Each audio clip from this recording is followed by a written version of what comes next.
Everybody in?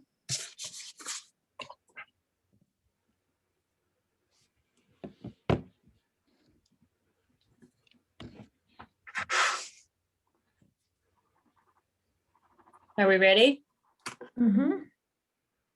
5 o'clock. All right, I call this meeting to order. Please stand for the flag salute. I pledge allegiance to the flag of the United States of America, and to the republic for which it stands, one nation, under God, God, indivisible, with liberty and and justice justice for for all. all. Thank you. Ms. Patty, can we get roll call?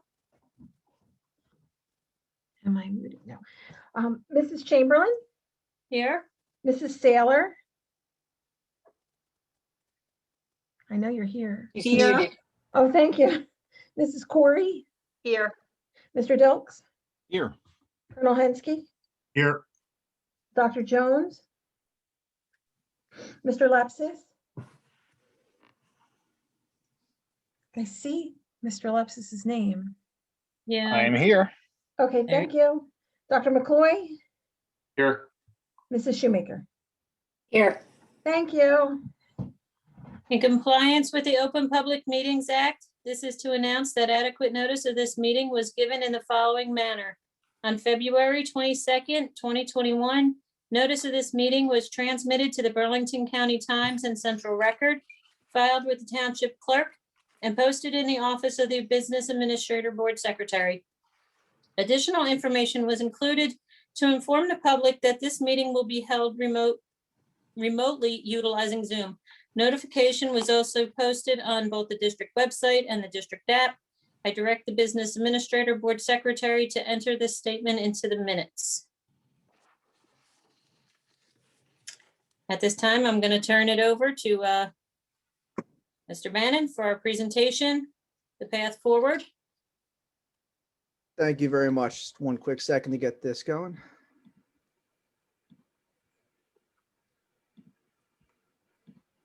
Okay. All right.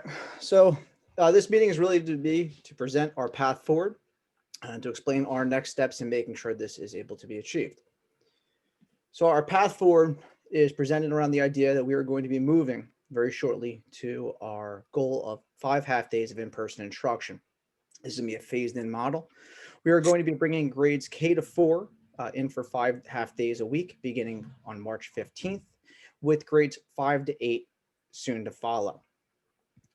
What has changed to even make this possible? Well, positive cases in our district and our region have continued to decline. This happened at the beginning of this month. Our region finally fell to the yellow moderate status. In fact, if you did not see the news that came out this afternoon, our state for the first time in 15 weeks is finally, as across the board, being considered a moderate status state. So that is very, very important in terms of we're trying to judge things based on health risks and what we can do or can't do based on that so much from the Department of Health's perspective as well.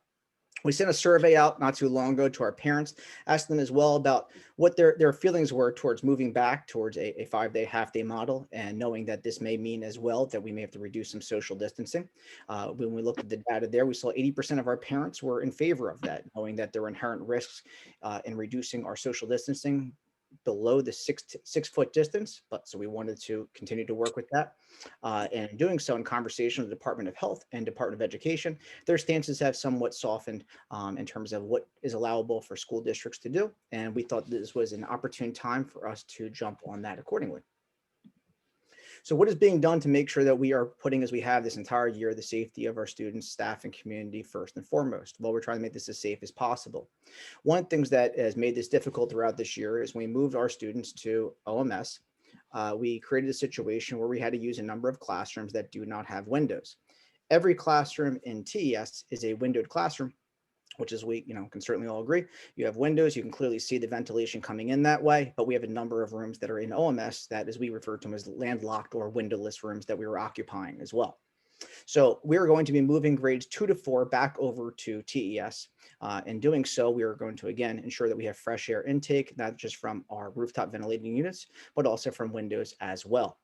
This will also create a situation where our students are better spaced out. They're not just housed in one building, that they'll be housed in 2 locations, which also would end up helping us in the event that we do have some outbreaks, so to speak, that we would end up having a situation where one building could be closed and not the whole district.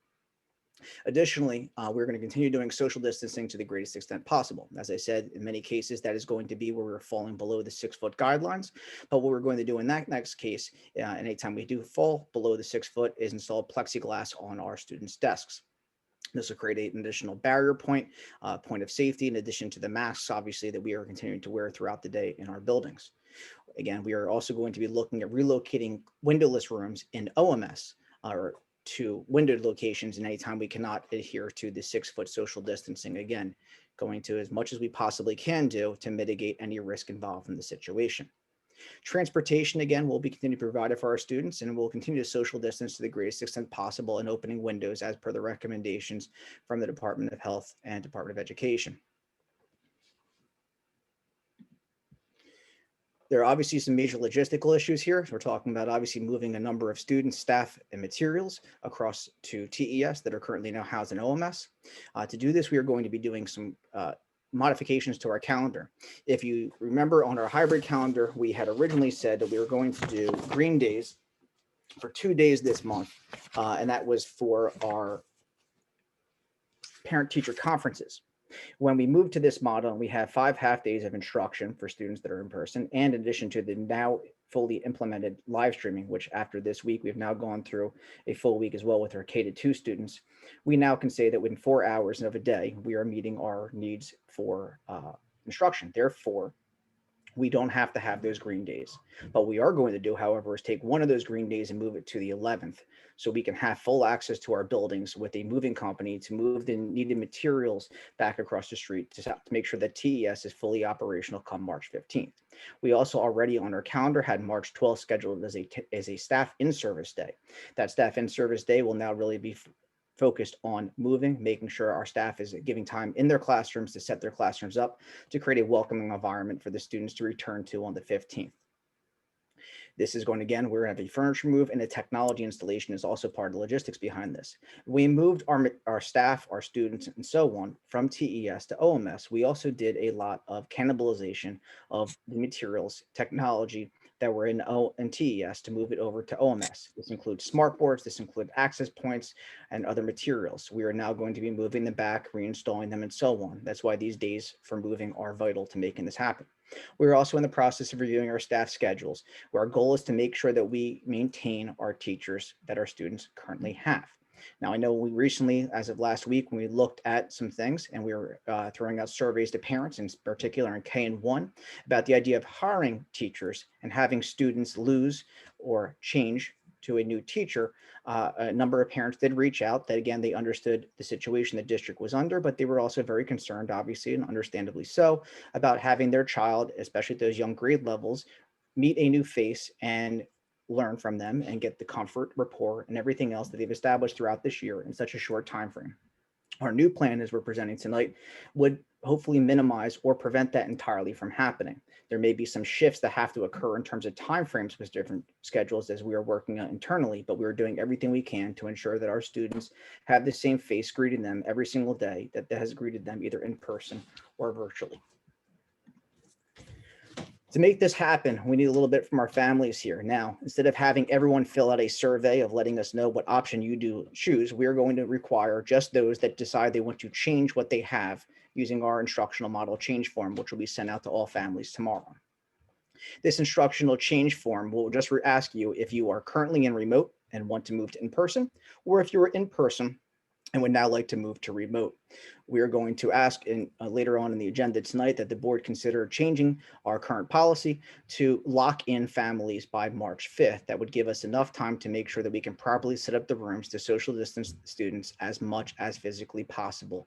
And that is very important. Again, if we have, as we currently have our system of changing this twice a month, it'd be very hard for us to make sure that we are putting our people, our students in the locations that they need to be to learn safely, and making sure that, again, the social distancing is occurring to the maximum extent possible.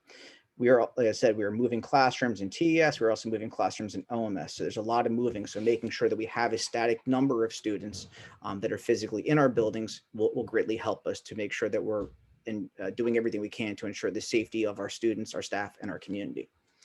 Again, we're also asking notification of parent transport. I know so many of our parents have been amazing this year in helping out by reducing the number of people on our buses, our students on our buses, by providing transportation on a daily basis. Again, we are asking if anybody else would like to consider to do that, then please let Mrs. Herndon know. And again, more information will be coming about that shortly. Now, to make this path forward at this point in time, we have done a lot on our part.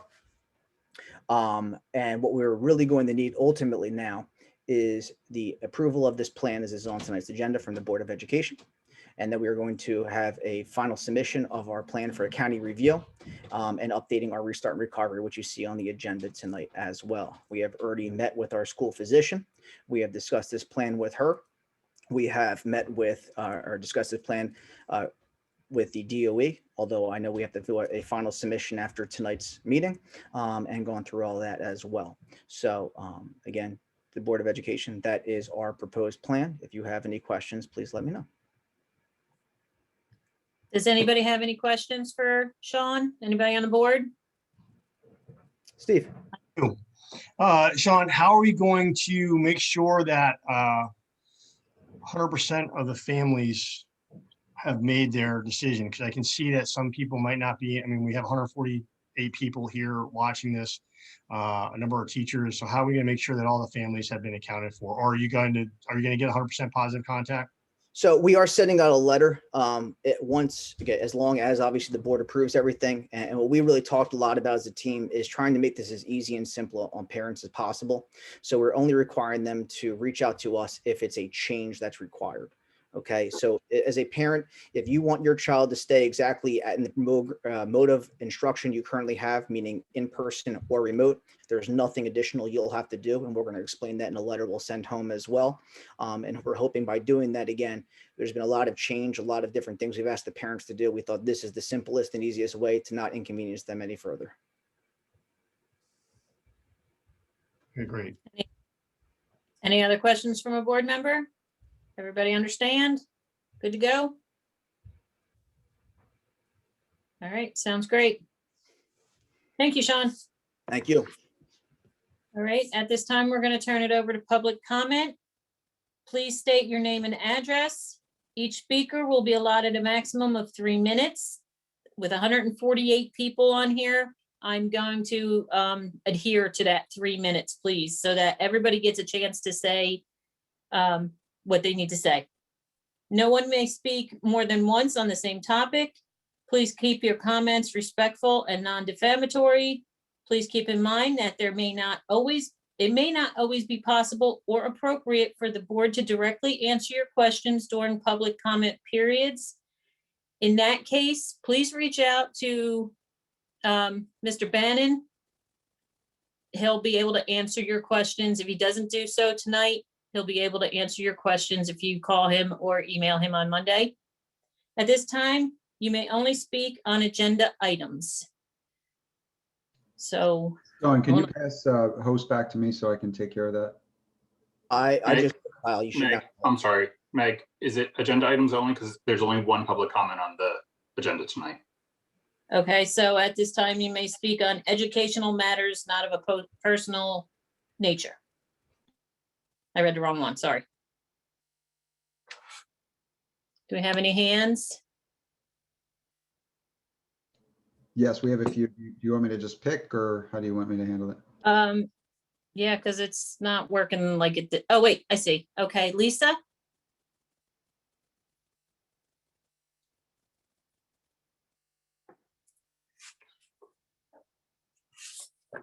Lisa, can you hear us? Can you hear me? Yep. Okay. I just wanted to thank you so much, Mr. Bannon. Kudos. Like, if I could give you a round of applause right now, I will. I just wanted to ask in regards, once the kiddos are back to in person, what is going to occur with the quarantining policy should, somebody test positive? Would it be the 7 days? Take a test, return, 10 days, no symptoms, return. And if we do any kind of quarantining, who would be required to quarantine? Would it just be those folks that are within 6 feet of the positive case, or is it going to be still quarantining a whole entire class? It's a good question, Mrs. Nunziata. A lot of that comes from our conversation with the Department of Health. So just a little bit of background. Whenever we have a positive case reported to us, depending on when it is that it occurs, either our nurses or you or an administrator contact the Department of Health. We explain the situation to them.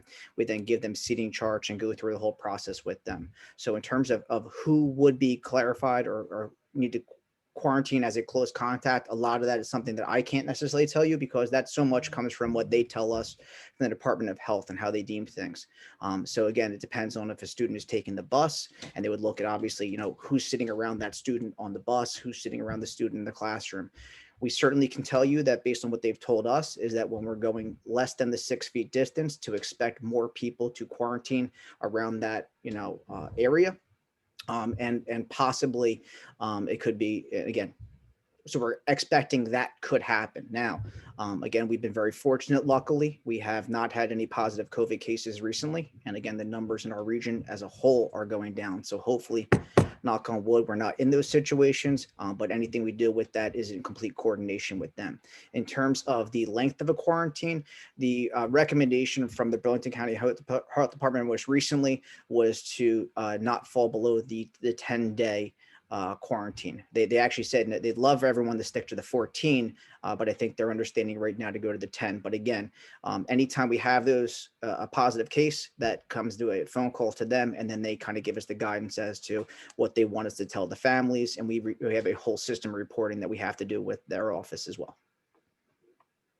I guess I would kind of hope that they would be able to give you something a little more clear and concrete. And I realize, you might have to talk to them about that to get more information, but I think it might be helpful just to kind of have an idea in mind before, we enter that kind of situation again. Hopefully we don't, knock on wood, but, it would just be good to know what might come of a positive case. Understandable. Like I said, I that part, in terms of all we've been told, is to expect that more people will be deemed close contacts. And again, as I said, they look at it the case by case basis. I know for a while they were looking at it based on the number of times a student was in the classroom. They were taking that into consideration as well in terms of viral load in the room. But again, I'm hopeful that with our region dropping and so on, that perhaps they're relaxing their perspective on that as well. But again, so much of that really comes from what ultimately in those conversations when we do our reporting to them. Thank you so much. You're welcome.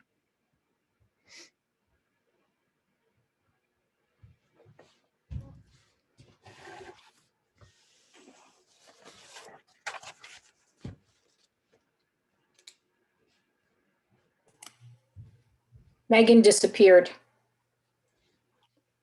She did.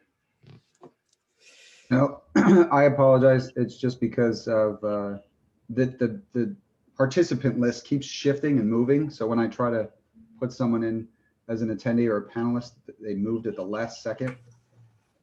So I accidentally grabbed her, and I'm trying to get her back. Hold on one second. Was Meg Valente just called up? Is that asking a question? No, because I was searching by Megan and see it again, it moved. So Dawn, while we have a lull, can I ask a question? I'm looking in the policy folder and I don't see the new policy that we're supposed to be looking at today. I thought. These were policies we had previously approved as a board. We have to look at them again. So if you need to send to you. Okay. Sorry about that, Meg. I'm back. Sorry about that. I don't know what happened there. No, that was all me. Sorry about that. Go ahead. That was you. You bumped me off. Thanks. All right, back to the raised hands. We have Jim Lampkin.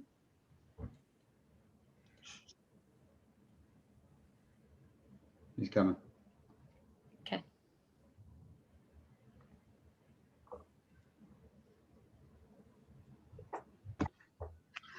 Hi, can you hear me? Yep. Hi, Hi. Jim. Hi, Jim Lampkin, 17 Washington Way. I just wanted to take 30 seconds to publicly, thank for the efforts for the school district and the Board of Education. Over the past year, there's been a lot of tough decisions that have had to be made. Some you guys knew would be unpopular, but they're still at the best interests of the kids and doing what's good for them, both education and safety. So I just I'm one parent, and it looks like I'm one of 80% that, thank you for this plan going forward. I'm hopeful that the Board of Education will approve this tonight. And this is a plan, obviously, that has not been drafted overnight. You guys have been given a lot of thought to this.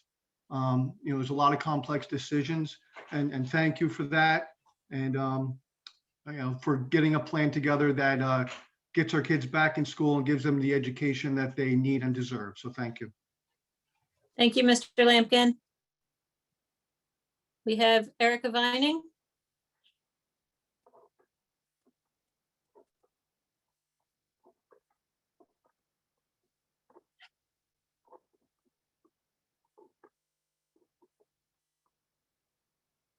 She coming in?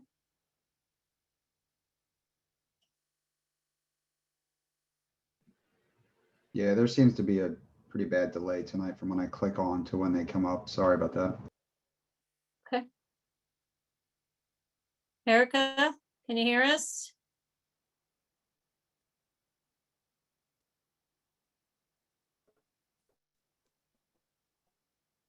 Hello? Hello, yes. Hi. Sorry. Erica Vining, 12 Jessica, logistically. Can you hear me?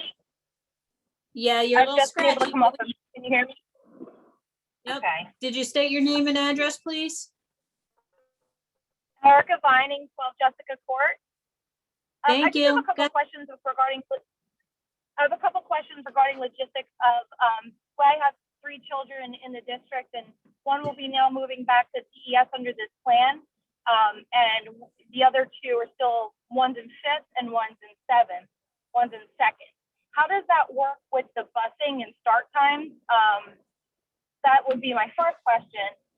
The second question I have is just clarification on the gap between the 15th start date and the 22nd start date. Just clarification on why that is a gap. I'm assuming it's trying to move everything over, but I want to get my kids back to school as soon as possible, and for 5 days. And then the third question is, what is the projected timeline and setting expectations for 5 half days converting to 5 full days if this is successful? So, Mrs. Vining, the busing start times will not be changing this year. Okay. We looked at that, and again, that was just one more thing we didn't want to have to impact the parents with at this point in time.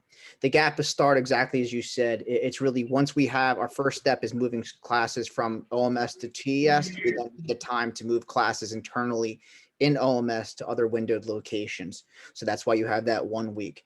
Our current plan is a low to moderate risk plan.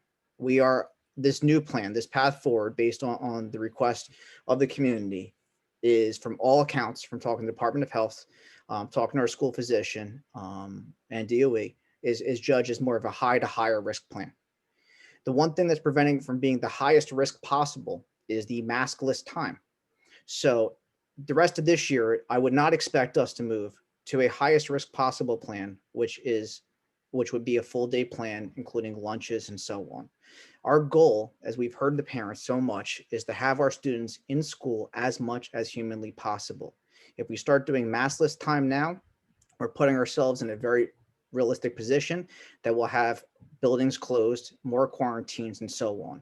So for the time being, it makes sense for us to stay where we currently are moving to, hopefully, into this half-day instructional model of in-person learning 5 days, which will then put us in place, hopefully, as we are working very actively with other districts, with the state to try to get a plan in place that will enable us next year, using the buildings that we're going to be moving into, more spread out and so on, to open our buildings in as close to a normal environment as we can and keep them open in that way for the course of the year. Yeah, I know that the lunches have been the issue with the no mask time for, since the beginning of all this. And though I do understand that concern, as this evolves, I think, and as this is successful, just keeping a pulse on the community, because there are very similar sized districts. I have family members that teach in similar sized districts that have been full day, that do eat their lunches in their rooms at their desks, and are able to, and haven't had any significant shutdowns other than maybe a classroom here or there. So I know that you guys are doing it conservatively. You're in a tough position because you're never going to please everyone. But I just ask for the wherewithal to reach out to the parents as you have, and I give you credit for that. Continue to do that as time goes on, because I think as this is successful, and I know it should be, it would behoove us to get our kids in full day, because quite possibly if half days are only what we're thinking of in the future, I know there's many families, if that's the plan for next year as well. Oh, no, Mrs. Vine, I apologize if you thought that I was saying that next year we're talking about half day. Our goal is next year, full day. And we're actively working with, as a group of superintendents in our county, in our region, with other superintendents as well outside of our county, and even with responding directly to the governor's office and trying to make sure that we can move that way, that we're not under the same level of restrictions and can make our students experience, as I said, a full day environment next year. So I apologize if you interpreted that as me saying it's a half day thing for that time frame as well, ma'am. Okay, no problem. Thank you so much. I appreciate it. You're welcome. Thank you. Jen Houston?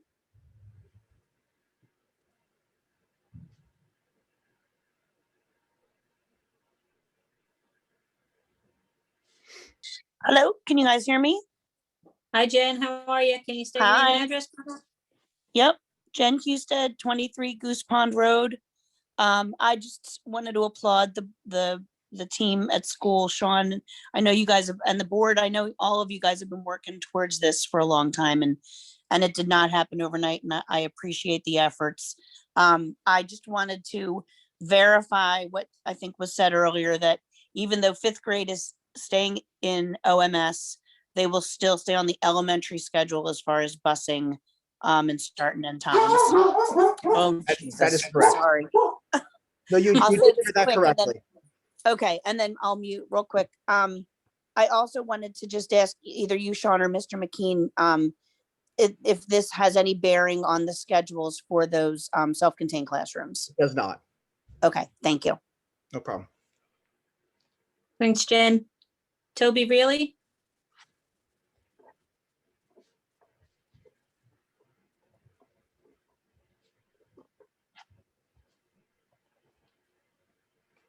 Hello, Hi, could you state your name and address, please? Toby Reilly, 14 Cuts Drive. So as you guys know, this is not my first time speaking at a board meeting, because I believe the community has a right to respectfully voice their ideas and input about what happens in school. I understand that it's difficult for the board to make decisions because you're never going to make everybody happy. But you as a board should make responsible decisions for the community and school when spending our tax dollars. Last year, you decided to close parts of TES for the 2021 school year. When you made that decision, you didn't have any idea that there was a global pandemic heading our way. It was not a popular decision, but you said it was to save money. My concern is that once the pandemic did arrive and school buildings closed and the world was social distancing, this decision to close parts of TES never wavered. Districts across the country spent the spring and the summer looking for more space. Our community continually pointed out this was not the time to limit the space for our staff and students. I was disappointed when the board refused to listen or compromise, instead spending thousands of dollars to move classrooms across the street. Moving students into smaller classrooms without windows during a pandemic that requires people to have proper ventilation and social distance doesn't seem like the best idea. It seems as though once the board made the decision, they refused to listen to community input or admit the decision was not appropriate at that time.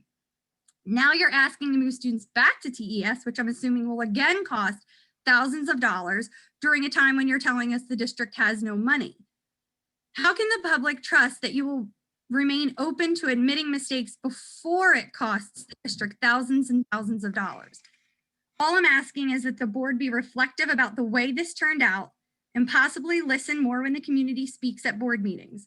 I listen at the board meetings. Some people in this town actually know a thing or two and are worth listening to. So that's just my input on what I see happening right now. And then my question is hybrid still an option, or is it only all, because you said parents should let you know if they're staying with the option they have, but the only option we have right now is hybrid. So is it all 5 days or remote, or like, what do we need to let you know? I'm sorry, Ms. Reilly. When I was saying that, I meant in terms of we're looking at hybrid as in-person selection versus remote. So if you're in a hybrid parent and want to stay in person, you'll then be transitioned to the 5-day unless you tell us otherwise. All right, thank you. Thank you. Mr. Bannon, Ms. Gallagher, the district for putting this plan together and, letting us know clearly what will be happening each step of the way. Welcome, Ms. Reilly. This was definitely a team effort. Every single administrator did it and has been working crazy to make sure we're getting this through. And I said a lot of input from our staff on different aspects of it as well. But thank you very much. Jennifer Tyler.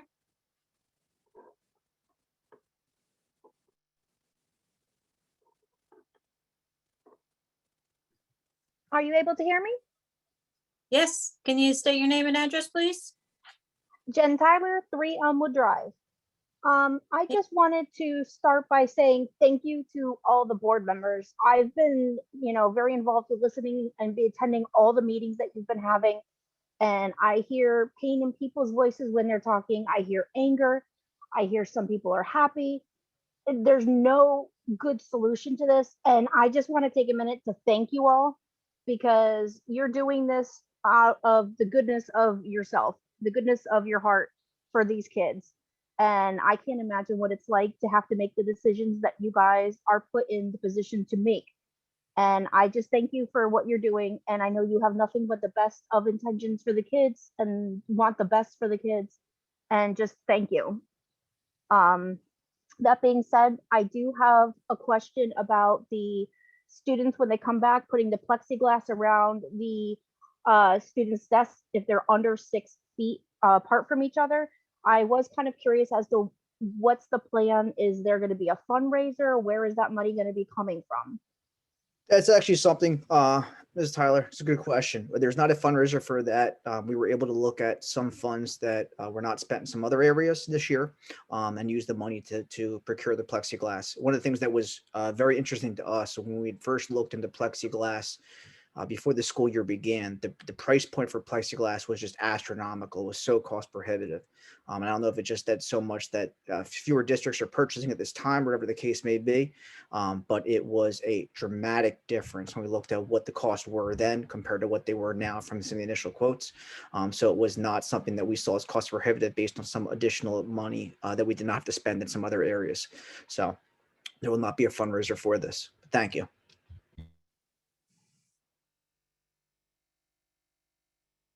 Krista Carbone.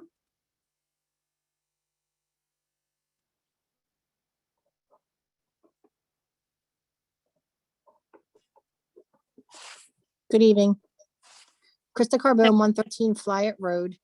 Just a logistics question regarding the after-school YMCA program for the students. If it had been thought of, or, if there's just logistics, if it's going to stay in OMS and it doesn't matter where it stays, if it's OMS, TS, just if, will the little guys or, students be walked over to OMS or that's all. It just kind of flew into my head that I thought about the after school program. It's a great question, Mrs. Carbone. It's something we actually are working on with YMCA, although they will probably initially start at OMS. I think we were going to work with them to transition them over to TES once we're able to get some other things worked out. But they Okay. would work with us as they did in the past when the program was at TES, where they would walk students from OMS over. They will ensure the safety as they're crossing roads and so on. But I think our goal is, once everything is set, to move the program back to TES, where the bulk of the students in the program exist or will be going to school. Okay, thank you. Not a problem. You're very welcome. Thank you. Thank you. Mia, Dida?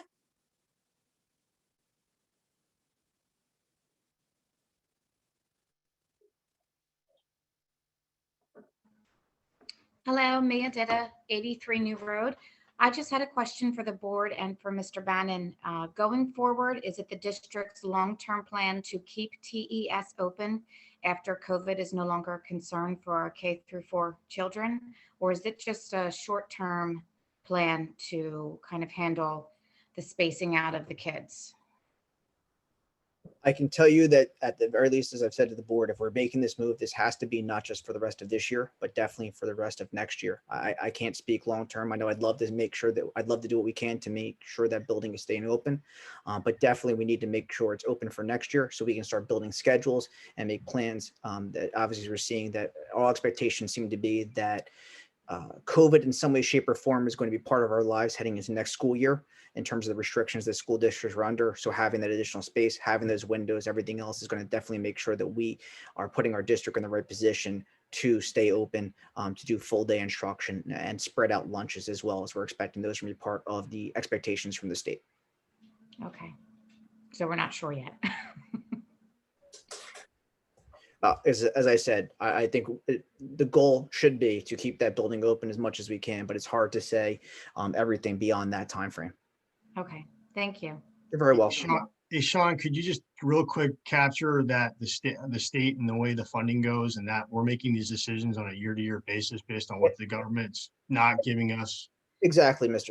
Colonel Hunsky, and that's the big thing. That's why it's hard to make proclamations for a long time frame, because again, with S2, every year as they're trying to juggle the funding formulas and looking at districts that they deem to be overfunded, Tabernacle being one of them, we're going to be losing money every single year for the next few years. So it's hard to say that this will be around for this time frame, because we don't know how it's going to impact our budget, and it's tough to make promises for long term. As I said, I think we have to say it'll be open for next year, and hopefully I think we should do everything we can to keep it open beyond that, because I think it does provide us a lot more flexibility. But again, it's hard to make long term promises when you see what the state is doing to our budget. Thank you. Amanda O'Hare?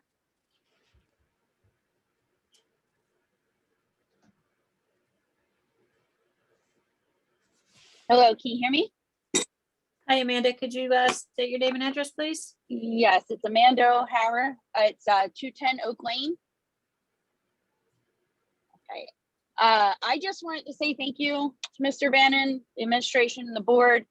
I've been one of the more outspoken parents about getting my kids back into school, which is funny because at the beginning of March last year, I was one of the more outspoken parents about getting the kids out of school for safety.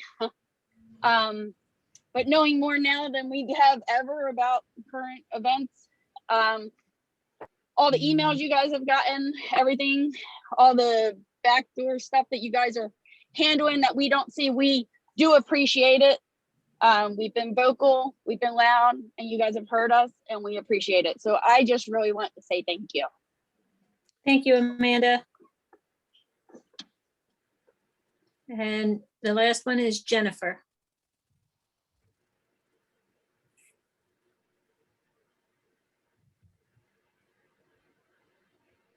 Hi, this is Jennifer Herpin, 61 Woodside Drive. Hey, Jen. I wanted to quickly, hey there. My connection's not that good, so I'll make it quick. But thank you to the administration for doing the diligent work that you've been doing to make this happen.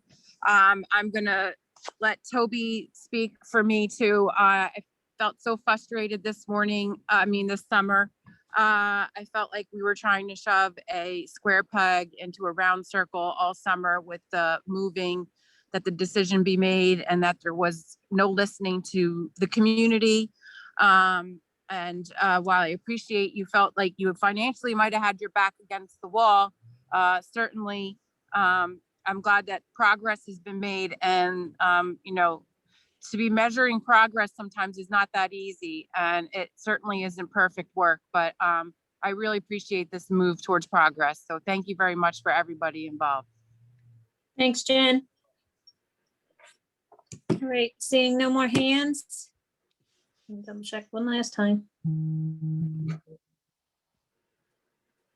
No more hands. We're going to continue under education. We have, Meg, before we do, I just want to point out there are a couple of comments that have come in to the panelists. I don't know if you want to review those quickly.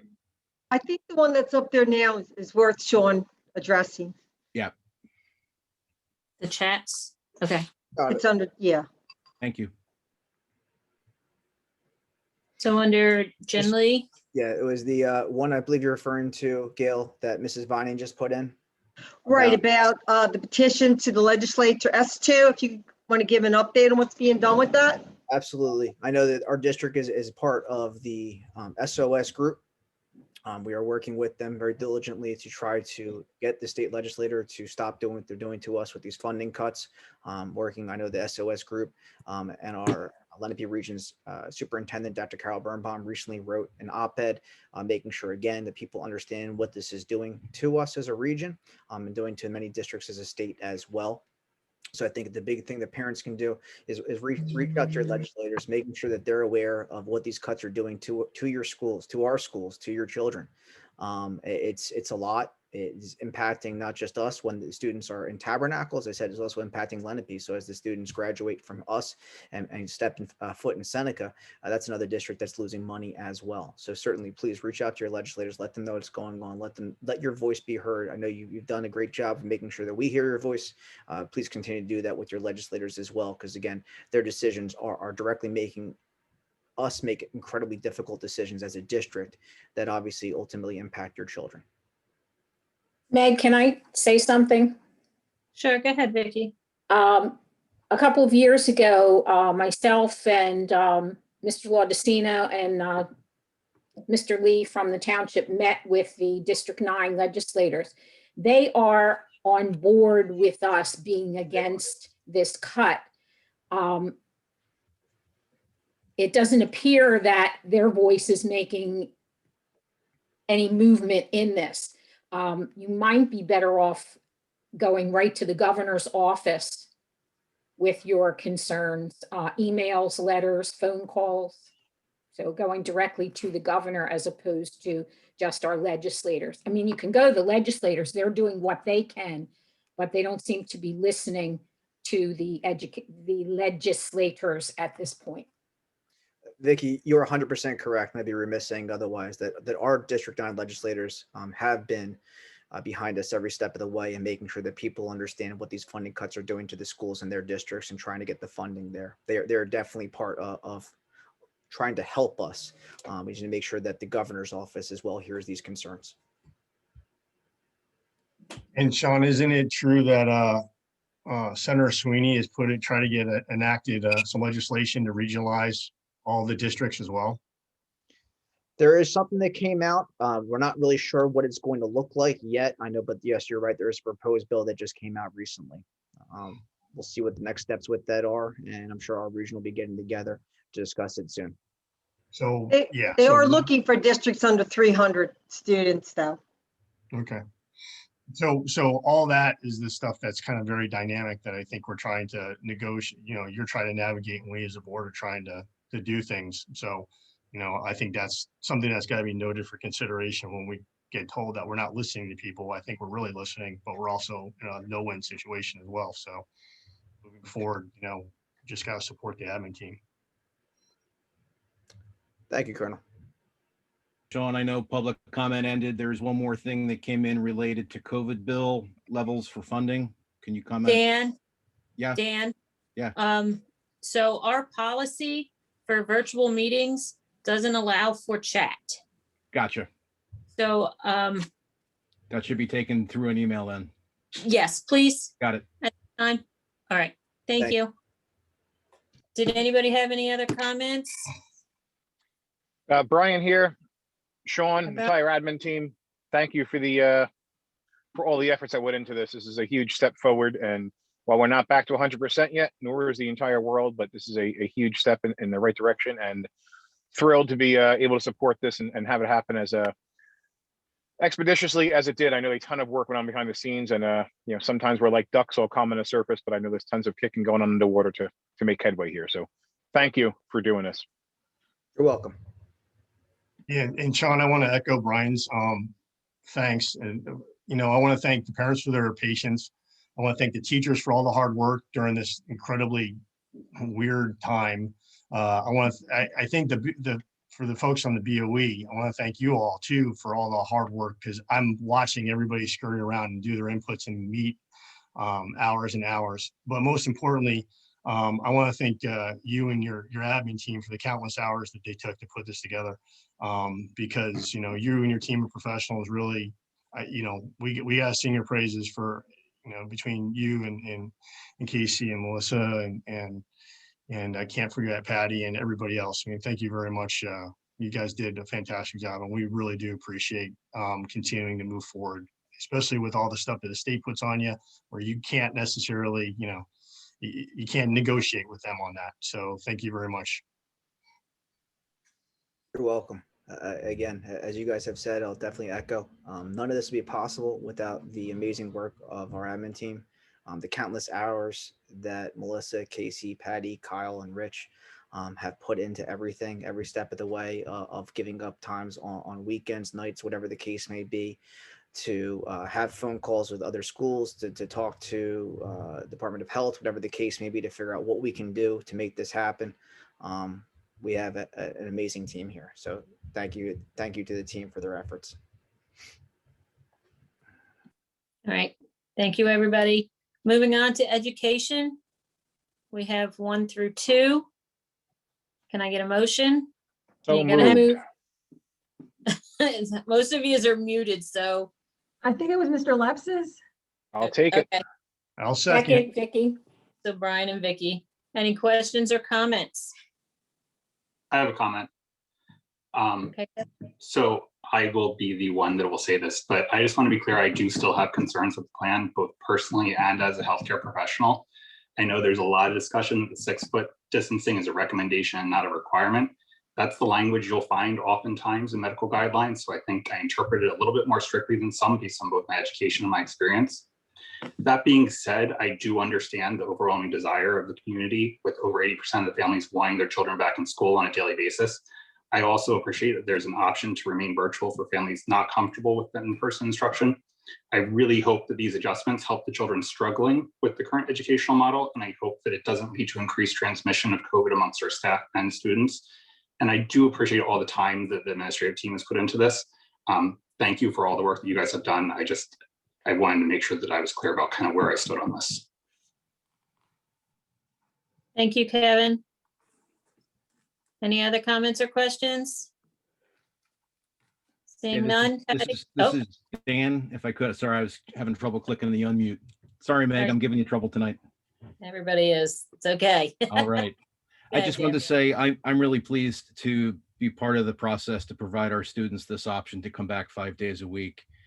For any student who desires that experience, and as Kevin said, it still preserves the opportunity for a fully remote option for those families who might select that as their instructional path forward. And I just feel that anything short of a vote in favor of this really well thought out plan tonight would be a slap in the face to the families who want and indeed sometimes need this option to return to school for a more consistent learning experience for their kids. My hope is that everyone present tonight can simply vote their conscience to support the admin's path forward, which is the plan to put our children first. I just also wanted to thank Sean and his entire team for the countless hours that have gone into this. So thank you. Thanks, Dan. Any other comments or questions? Okay, seeing none. Patty, roll call? Mrs. Corey, Yes. Mr. Dilks, 100% yes. Colonel Hensky, Absolutely. Dr. Joe, oh, I'm sorry, Dr. Jones is absent. Mr. Lepsis, Hell yes. Dr. McCloy, Yes. Mrs. Shoemaker, Yes. Mrs. Saylor, Yes. Mrs. Chamberlain. Yes. Thank you. Under policy, we have review and amend the following policies. Can I get a motion? So moved. Second. Yeah, I have no idea. I have Mrs. Corey and Mrs. Saylor. Hold on. We're not, are we, we don't have the revised policy, so we're not voting on this tonight. We have to discuss, and if we have to discuss these policies, we have now had that opportunity. There are key parts of the policies that are pivotal. However, even though, as you said, Kevin, it might not be a formal vote tonight, but we need to figure out what we can do here. In particular, the biggest change, and obviously we have to submit more than what is in this policy to the state, to the DOE, but one of the biggest aspects of this, if you do look at 1648, and this also will come up in point 02 as well, is the language that clearly states as to when families have the option to change from remote to in-person or in-person to remote. It's very easy as we move forward for families to continue to choose. If they decide to move to 5-day, if a family said to us, you know what, I thought I was being comfortable with this, I don't want to be, can I pull a student to remote? That transition is simple because it doesn't require us to give up more space within a room to pull desks together to arrange things. But the other way is not quite the same. So the biggest aspect that we have to discuss tonight is part of the policy. Again, this is in 1648. This falls under scheduling, which is Appendix 9, scheduling of students, and it falls under the remote learning day selection. What we're looking for is for the board to add language to this policy, which would say that basically moving forward, beginning in March, that the parents will be choosing an option for the remainder of the year. We're looking again, as we said, we're going to send that instructional change form out, and we would lock people in from March 5th onward, if that was the will of the board. Okay.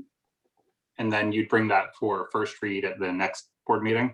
We could do it as a first read. The only thing is obviously that would already have been past March 5th. So that's the only issue with that. But as long as you are all okay with the understanding that that would still be going sent out to parents, we can move in that direction. Yeah, because I think that was the easiest way to do it, honestly, was to wait to do it at that meeting and then just kind of move forward with the understanding that everybody was on board with that and had the same understanding. Is there a procedural mechanism to have that first read in tonight, maybe by name only and not the We have actual not text? posted it, so it would be, we have not posted the changes, so it would be, I don't know legally where we are with that, and not having a lawyer here that could put us in jeopardy. You can, like last time we suspended one of the bylaws to enact the other one, but I don't know which policies you can do that for legally, so. Can we take a protective vote tonight to do that and then get opinion from council between now and the next meeting to see if the next meeting would be a first read-in to cure tonight's deficiency if it's so deemed, or it could be a second read-in to expedite the process? And If you look at what's printed there, it says to review and amend. It doesn't say it's the first reading. So we're approving, we're voting on reviewing and amending these policies. I'm not sure we need a vote to review or amend any policy. Yeah, there's really no power Vote behind that. needed? Yeah. Yeah. I'm trying to shoehorn a So- first reading in here if at all possible. And Can we vote to just deviate from policy? If you would like to give me, I guess, the blessing, so to speak, to at least make sure that my notification is going out there, and then we can make sure that we can do a true reading if you'd like at the next board meeting. If at the very least, as we're in this public forum, if anybody is having an issue from the board's perspective of us saying a lock-in date of March 5th for that decision. That is. I support the March 5th date. I'm just trying to I have no issue with that. procedurally correct as possible. That's the biggest language issue. There are minor language things that we have to fix up. For instance, there's the use of the word hybrid that then needs to be changed to the root, in person. Very, very, as I said, talking semantical issues there.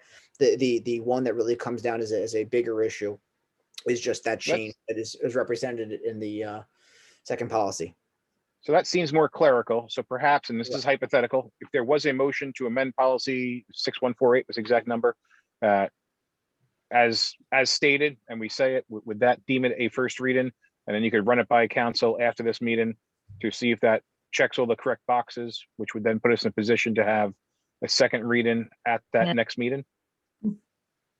Patty, what's your take?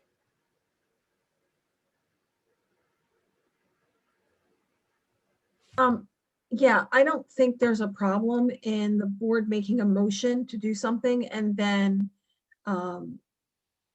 we can always reverse it if we have to. But I think that if they make the motion I think we can make the motion to allow Sean to implement the lock-in date of March 5th, and as such,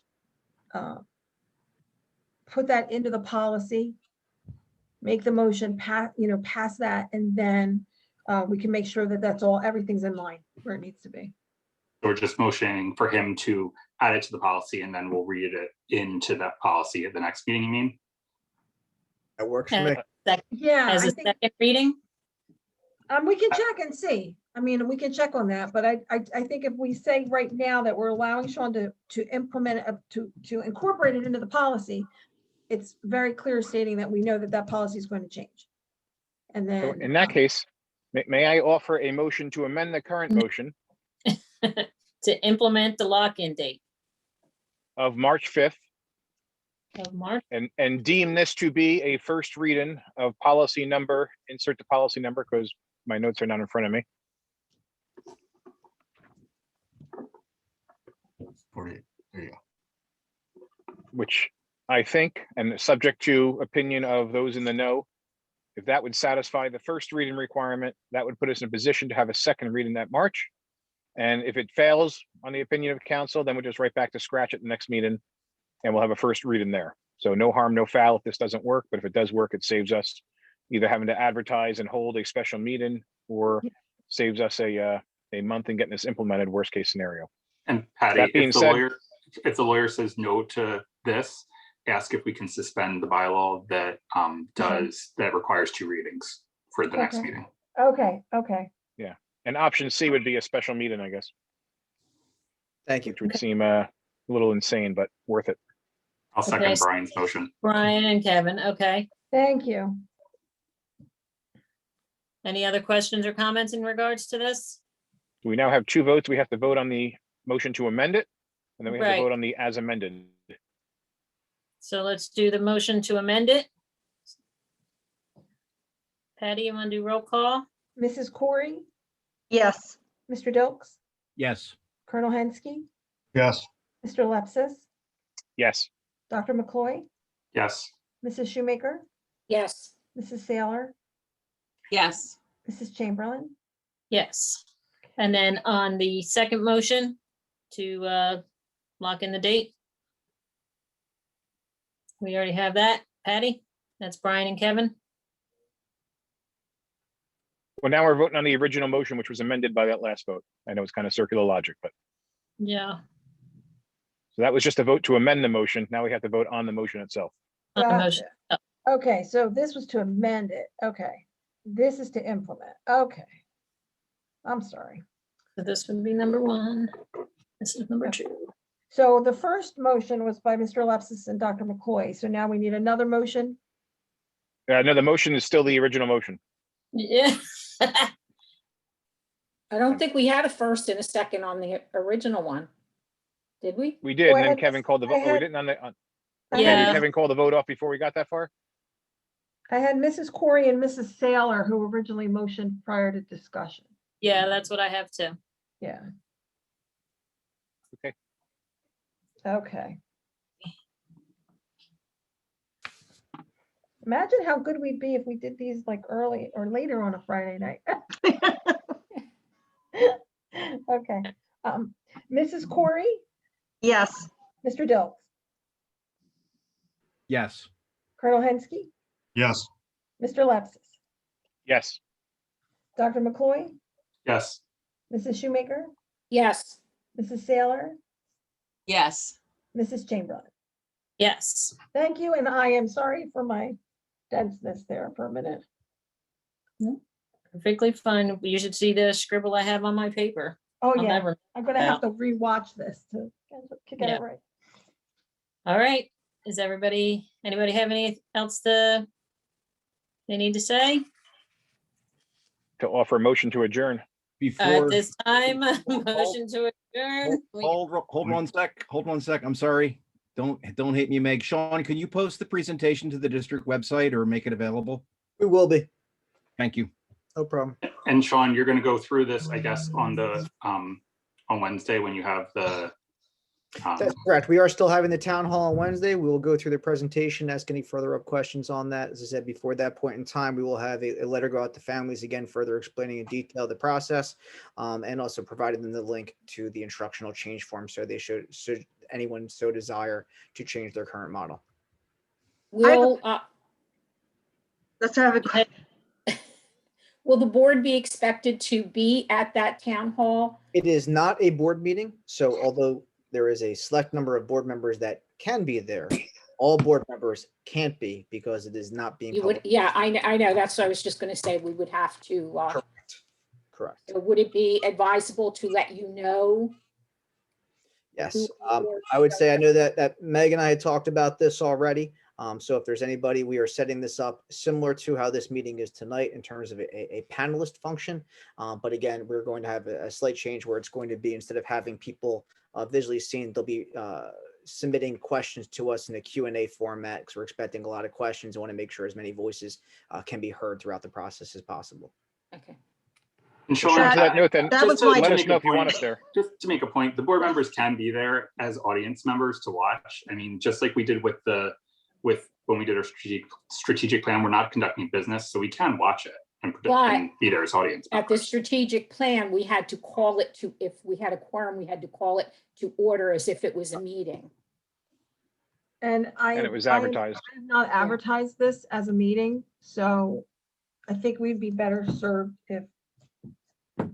well, that was my question. I can't attend as a resident of Tabernacle. Okay. You can watch the video though. Sean, who's on the panel?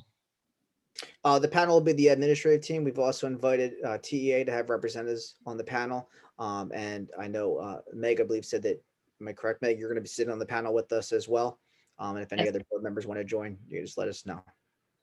Is TA accepted?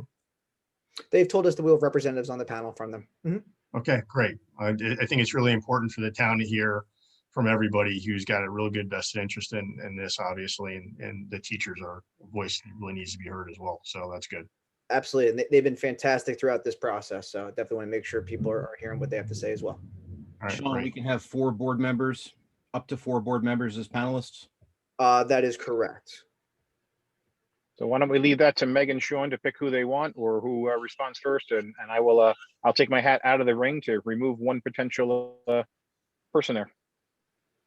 Keeping in mind that the board members can't speak for the board other than Meg.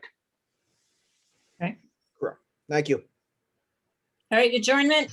We got Brian and we got Dan. I'll second it. All in favor? Aye. Aye. All opposed? All abstain. Night, Great everybody. weekend. Good night. Thank you very much. Good job.